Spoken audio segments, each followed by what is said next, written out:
Hi పిల్లలు, మీరంతా ఎలా ఉన్నారు? నేనైతే చాలా చాలా బాగున్నా.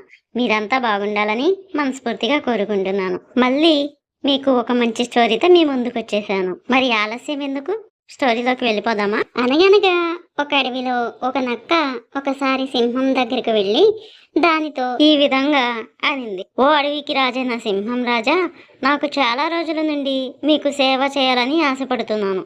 నన్ను మీ దగ్గర సేవకునిగా ఉండనిస్తారా? చాలా నమ్మకంగా సేవించుకుంటాను. నక్క మాటలు విన్న సింహం నక్కను తన దగ్గర సేవకునిలా ఉండడానికి అనుమతించింది. నక్క సింహంతో అన్నట్టుగానే సింహం పట్ల విశ్వాసంతో నమ్మకంతో ఉంటూ దానిని సేవించుకోసాగింది. అడవిలో ఏదైనా జంతువు కనిపించగానే ఆ జంతువు యొక్క జాడను సింహంకు సూచన ద్వారా తెలియజేసేది. సింహం ఆ జంతువుని చంపి తినగా మిగిలిన మాంసం ముక్కలను నక్క తింటూ చాలా ఆనందంగా జీవితాన్ని గడపసాగింది. సింహం దయ వలన నక్క మిగిలిన మాంసాన్ని తిని చాలా పుష్టిగా బలంగా తయారైంది. నక్కలో దురాశ మొదలైంది. అది సింహం దగ్గరికి వెళ్ళి దానితో ఈ విధంగా అన్నది. ఓ సింహమా, నీ దగ్గర ఉండి నా సమయాన్ని నేను చాలా వృధా చేశాను.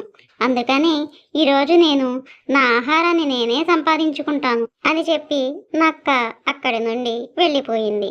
సింహం అలా చూస్తూ ఉండిపోయింది.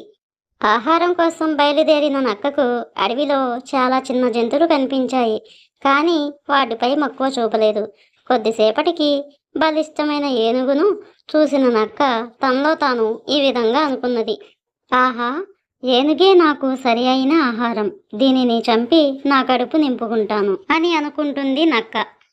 ఆ ఏనుగు ఒక చెరువు దగ్గర నీళ్లతో ఆడుకుంటూ నీళ్లతో స్నానం చేస్తూ ఒకవైపుకి నిలబడి ఉంది ఏనుగు.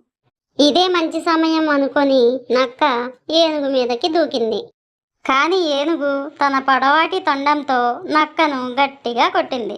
ఏనుగు బారి నుంచి తప్పించుకొని నక్క ప్రాణాలు కాపాడుకొని కుయ్యో మరో అంటూ పారిపోయింది. పిల్లలు, ఈ స్టోరీ మీకు నచ్చిందా? నచ్చితే నా ఛానల్ని సబ్స్క్రైబ్ చేయండి, షేర్ చేయండి, లైక్ చేయండి. థ్యాంక్ యూ పిల్లలు. మర్చిపోకుండా బెల్ ఐకాన్ని కూడా క్లిక్ చేయండి. నేను పెట్టిన ప్రతి వీడియో మీకు నోటిఫికేషన్ ద్వారా వచ్చేస్తుంది. మరొక మంచి స్టోరీతో రేపు మళ్ళీ మీ ముందుకు వచ్చేస్తాను. బాయ్ పిల్లలు.